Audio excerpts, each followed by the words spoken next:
I'm using my own money. I'm not using the lobbyists. I'm not using donors. I don't care. I'm really rich. I'll show you that in a second. We're watching the fallout now from a bombshell New York Times investigation that spanned some 18 months. The Times uncovered a trail of documents that indicate President Trump engaged in dubious tax schemes and committed outright fraud as he built his reported fortune and business empire. After the expose hit the Times website about this time yesterday, tax officials in New York State announced they're looking into the claims and that they could launch an investigation. The New York Times reporters pored over documents that stretch back for decades. They report they went through more than 100,000 pages of bank statements, tax returns, audits, invoices, ledgers, and other financial records, and found the president, his father, and family members used deception to avoid paying hundreds of millions of dollars in taxes. The article is exhaustive in scope and detail through its 14,000 words. So let's look at several of the key findings. First, that the president's father, the New York City real estate mogul Fred Trump, used a scam company, or a sham company, I should say, to funnel tax-free money to his children. The Times also reports the Trumps manipulated the value of their apartment buildings, claiming they were worth millions of dollars less than fair value, so that they paid a fraction of the taxes due to the government. The Times investigation also exposing as untrue President Trump's oft-repeated claim that he's a self-made billionaire. It has not been easy for me. And, you know, I started off in Brooklyn. My father gave me a small loan of $1 million. I came into Manhattan, and I had to pay him back, and I had to pay him back with interest. The Times reports that small $1 million loan from his dad was actually more than $60 million. When you adjust for inflation, the paper found President Trump has gotten more than $400 million from his father's real estate empire over the years. Additionally, the New York Times reports that when Trump was but a toddler, he was already making the equivalent of $200,000 a year.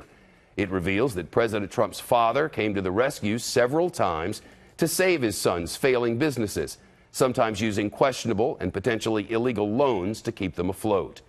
In one example, the Times reports the elder Trump sent a trusted bookkeeper to buy $3.5 million in chips at one of his son's casinos when it was at risk of going under, or at least defaulting on a loan payment in the year 1990, then never played those chips. President Trump is calling the Times piece a very old, boring hit piece, and here's what the White House had to say about it today. Can you explain what is inaccurate about that story, if there's anything that is actually inaccurate about it? It's a totally false attack based on an old recycled news story. I'm not going to sit and go through every single line of a very boring 14,000-word story. And the president's lawyer said that the allegations of fraud and tax evasion are 100% false and highly defamatory. The authors of the Times report are Suzanne Craig, Russ Buettner, and David Barstow. Barstow is here with us. David joined the Times in 1999, then its investigative unit in 2002. He's the recipient of 3 Polk Awards, the Goldsmith Prize, the DuPont Silver Baton, the Daniel Pearl Award for investigative reporting, 2 Sigma Delta Chi Awards for distinguished service, a Peabody Award, and is a 3-time winner of the Pulitzer Prize. Just so they know who we're talking about. David, it's nice of you to come. That was a little much, but well, thanks. It's there on your bio. How did all of this begin? It's my understanding that the investigation itself actually started with a couple of documents on a colleague's desk. My colleague Sue Craig went to her mailbox one day, and there was an envelope, and inside that envelope were a couple of pages from President Trump's 1995 tax return.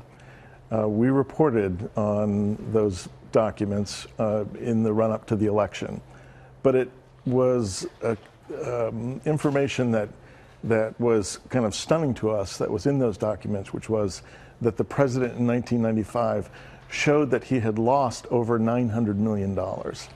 And it was one of those moments that made us realize, okay, wait a minute, there's a lot we actually don't know about President Trump, then Donald Trump, candidate Trump, and his history with money.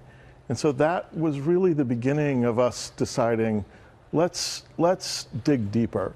Let's try to pull back as many layers of this onion as we possibly can. At one point during the article of Viz Quote 1, you write, over time, as Donald Trump careened from one financial disaster to the next, his father found ways to give him substantially more money, records show. Even so, in 1990, according to previously secret depositions, Mr. Trump tried to have his father's will rewritten in a way that Fred Trump, alarmed and angered, feared could result in his empire being used to bail out his son's failing businesses. Yeah, it was. I mean, that was a huge surprising find for us, because what we were seeing was that Fred Trump, through starting when Donald Trump was 3 years old and moving forward, had been endlessly creative in coming up with new ways to get money into Donald Trump's pocket. So he didn't just pay him to be like on his payroll, but he also paid him to be his purchasing agent. He paid him to be his property manager. He paid him to be his consultant. He even gave him the laundry revenue from the buildings. And yet, even after this incredible generosity from Fred Trump to Donald Trump, there comes this moment that we discover in our reporting that there was one line that was sort of too far even for Fred Trump. And it was when Fred Trump discovered that Donald Trump had hired lawyers to rewrite a portion of his will in a way that at least Fred Trump perceived could put his entire empire at risk. It would have given Donald Trump so much control over the empire that Fred Trump at least believed it would have allowed him to use everything that he had built for 70 years to bail out Donald Trump's own failing businesses. At that point in time, Donald Trump was in really big trouble in the casino industry. The totality of the report indicates that President Trump, then Donald Trump, citizen, was not at all a great businessman, that he squandered many millions and hundreds of millions of dollars, that his father bailed him out, and the necessary taxes were never paid because they fiddled with the numbers. At one point, Donald Trump owed his dad $15 million. And they were trying to figure out, what do we do about this? And if Fred Trump had simply said, okay, that debt is forgiven, Donald Trump actually would have owed income taxes on canceled debt. Instead, they found this other maneuver. It involved one of Donald Trump's buildings, Trump Palace. And what they did was they exchanged the debt that Donald Trump owed his father, and instead Donald Trump gave his dad a portion of the building. And a few years later, Fred Trump sold the portion back to Donald, but this time for $10,000, which is effectively a $15 million gift. That's what it turned out to when you did the math. And we could see a gift on which no one paid taxes. A gift on which no one paid taxes and was unreported. And what you could see is this pattern over and over again when Donald Trump got himself into trouble, or when Donald Trump was taking on some big new project. We can actually see in the tax returns and the banking records that we obtained that Fred Trump's financial support would increase significantly as this kind of safety net underneath Donald Trump. How does the Times find this, and the IRS never flagged this? I think in part it has to do with the way the IRS looks at tax returns. I mean, they're looking at a particular year. They're looking at a particular year's transactions. What we were looking at actually was a much broader period of time. And we were also recognizing in the reporting that we're doing and in the sources that we're talking to and in the documents we were seeing that the Trumps were playing a long game. They had a very well thought out strategy of how to avoid, or in some cases evade, huge amounts of gift and inheritance taxes. And so when the IRS would look at something and they'd say, well, you owe us a couple $1 million more, right? And the Trumps would say, great, that's fine, knowing that by paying a few million dollars more here and there, they were getting away with not paying hundreds of millions of dollars on the real estate assets that Fred Trump was transferring to his kids. The president says this is an old, tired, boring story. His lawyers say there's nothing to it, that it's a hit piece by the, quote, failing New York Times.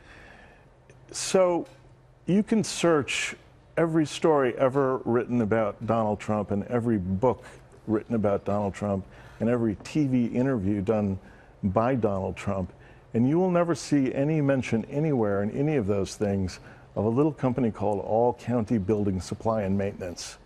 And this is the company that the Trumps set up for the purpose of siphoning cash out of Fred Trump's empire without paying gift or estate taxes. So this is not an old story. This is a very new story. And the reaction from those in New York State has suggested an investigation may begin. Got any new tax documents? The whole world's looking for them. You know, one of the things that this story taught me, at least, you know, at the end of, you know, in the reporting for this story, we ultimately were able to put our hands on about 200 tax returns from inside the Trump family empire. There are more tax returns to be gotten, and we'll be looking. I'm sure you will. David Barstow from the New York Times, thank you for coming today. Appreciate it. Thank you for having me.